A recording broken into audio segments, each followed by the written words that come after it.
going on?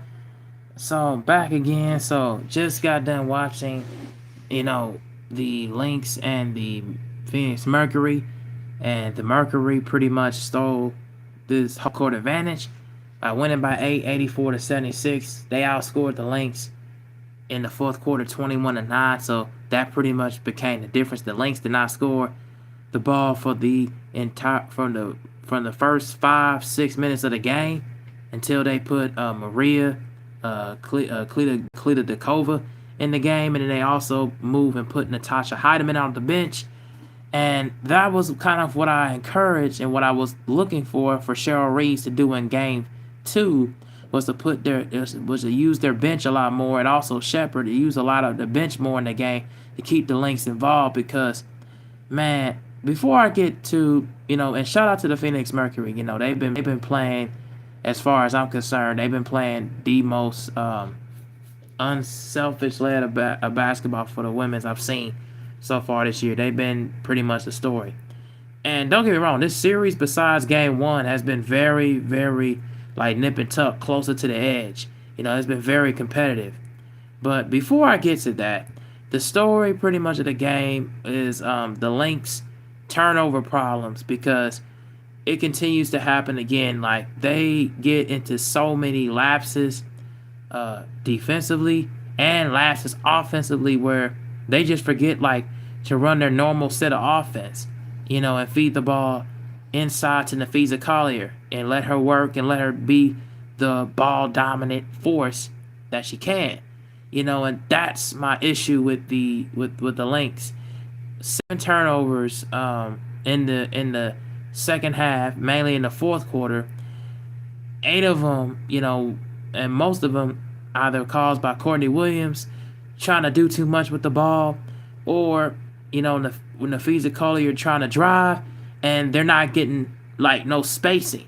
Like, the girls is not moving around, moving around the court and letting Napheesa work inside. And that's my big problem. That is my big problem with the way the Lynx are playing, is because it seems like they're playing very much under the competition. And the turnovers is what's killing them. It killed them in game two in the second half after they had a 20-point lead. And it completely killed them in this game after the bench pretty much brought them back and was trying to cut the deficit.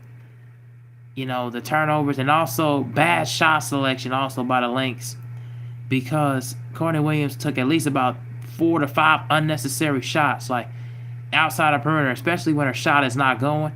A couple of shots by Bridget Carlton she didn't really need to take at all, because she was anywhere close to being on fire like she was in game one.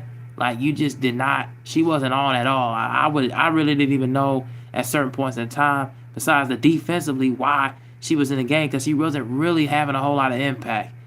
I would have went with Shepard, I would have went with Natasha, and I would have went with Maria, because at least they was giving you something, on the offensive end, and they was giving you something defensively, to try to neutralize, Phoenix and their way they're adjusting, because especially when they got their force, when McConney is out, they got Sammy Whitcomb, they got Catherine Westbeld. I would have thought they would have matched point for point, and at least kept the game a little bit closer for them to have a shot of winning. But unfortunately, they did not.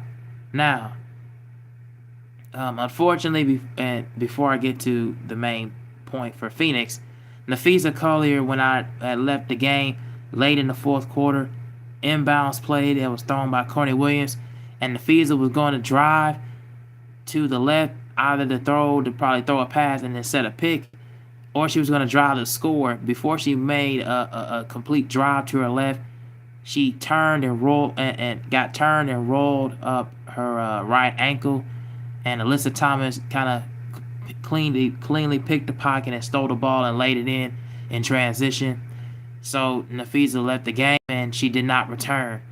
So the story, we don't know exactly what's going on, and if it was either an ankle sprain, or was it any injury significant to that. We don't know anything about the results of that until the next following day or two later.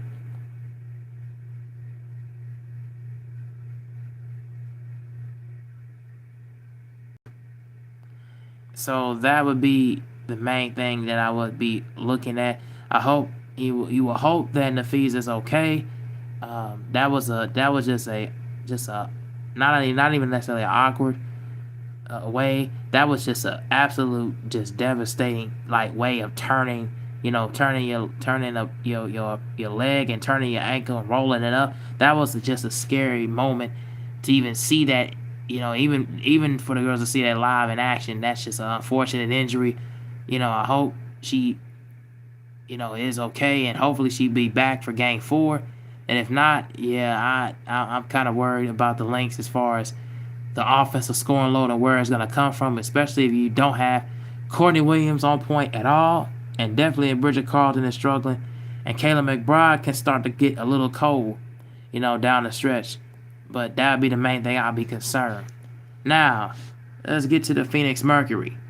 Man, look, you got to shout out Kalea Copper because she rebounded it. She completely rebounded, like, in this game as far as her shot selection goes because she was, cold, and the defense that was being put on her and DeWanna Bonner by Bridget, every time when they switched off. So she wasn't on at all, but Kalea Copper was able to get it going. She's a WNBA Finals MVP and a Finals champion. So, she was going to get it on at some point. She was going to put it together. And she did that with all flying colors and spades. And just the big three in general, with Satu Sabally hitting some big shots down the stretch. A couple of big three-pointers. But I feel like it was also because the way that Phoenix was getting a lot of offensive rebounds. They had at least about 10 offensive rebounds, a couple of back-to-back. That made it very, very vital and very important, to keep the possession and keep it alive and keep it going. So that way you find open shots from Satu or find open shots from Captain Westbell or even Sammy Whitcomb as well. So that led to a lot of easy and open looks from the 3-point line because the Lynx were not jumping in and contesting those 3-pointers or even getting the ladies off of the 3-point line to make them drive and put the ball on the floor. So that goes to show you just the lack of awareness and attention defensively from either Bridget or McBride or and even Napheesa with because she was in foul trouble as well. So that was a big problem as well. That's why she couldn't really get going in the second half because she had got into foul trouble. A lot of bad fouls as well, that really kept Phoenix's momentum going. A lot of bad fouls, unnecessary stuff to put them in the position that really didn't get them going. So Kalea Copper led, also was the second lead with 21 points. And Satu had 23 points. Alyssa Thomas had 21. She almost had a triple-double. But also the story, Monique McConney, like I was saying before, when you kind of took her out and had the rest of the bench, they kind of just stepped in and took over. The rebounder from DeWanna Bonner and Natasha Mack also was a big key and a big difference down the stretch. So that kind of pretty much outweighed and out hustled the Lynx in the third and the fourth quarter.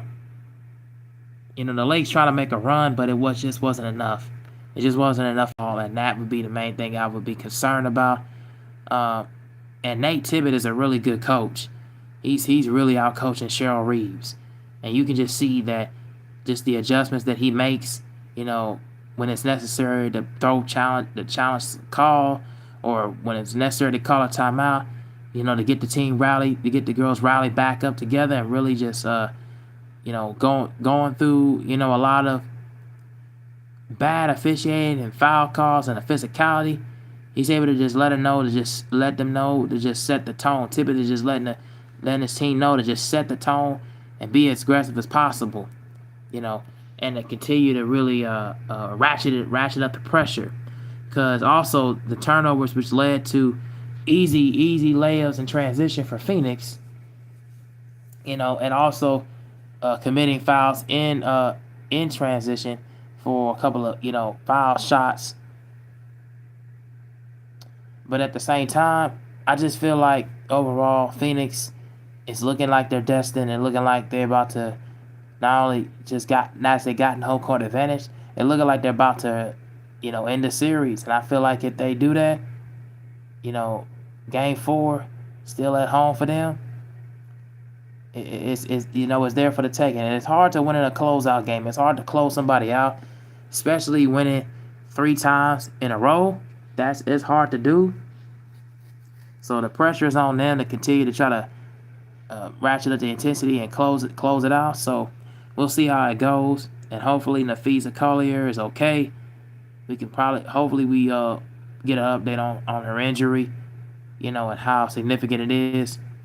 But for now, as we're right now, we're looking and seeing, she's not playing, and that's a problem. And you can possibly see Phoenix, taking game 4 and advancing to the finals. All right. So yeah, really good win by them.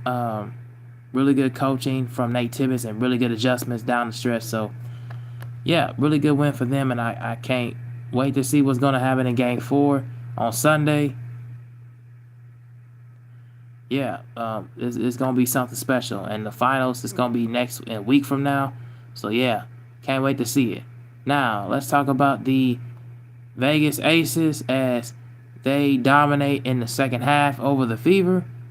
They won by the score 84-72. I had picked the Aces to win in 4.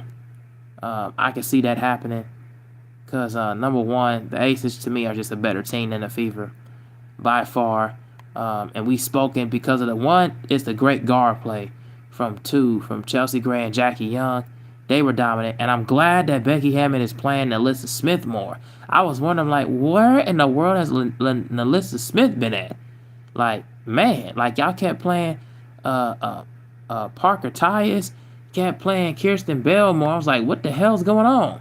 So they finally played Alyssa Smith because there is nobody on the Fever that has a match. They have a matchup problem with Alyssa Smith and Dana Evans when they're both in the game. And don't have Kirsten Bell, Joelle Lloyd, with their turnovers, with the sloppy play, the Aces pretty much are on point. Now, Asia Wilson, she didn't have the best of games. She started 1 for 11, but I feel like she kind of took over in the second half and mainly in that fourth quarter and just started to just go to work and just be on blocking and dominating on the boards. So, yeah, you can see that the Aces just proved to me right there that they're just the better team. Execution. And what happens when you take away Kelsey Mitchell's looks and you limit Aaliyah Boston going inside the paint? Natasha Howard, you limit her rebounding and offensive rebounding and eliminate her off the glass. You pretty much got the Fever beat because the Fever just don't have no answers as far as offensively, and you make them play your style of basketball and having to work for every shot and every look. It's not going to work for them, and so that's what you saw. And that's where you pretty much got it on point. So, yeah, those are my thoughts. My quick thoughts and my quick thoughts about both of these games. I'll go more in depth, and give you the keys to Game 4, either tomorrow or Sunday. But yeah, those are my thoughts about what's going on. Tell me what you guys think about games 3 between the Aces and the Fever, and of course the Lynx and the Mercury. And also I got another story to talk about with the Sandy Brondello coach firing for the New York Liberty, and Noelle I think Noelle Quinn, she was the coach for Seattle, if I'm not mistaken. She was fired. I'll talk about those things moving forward. But I want to thank you guys for watching. And also liking and sharing and subscribing. So I'm out. Peace.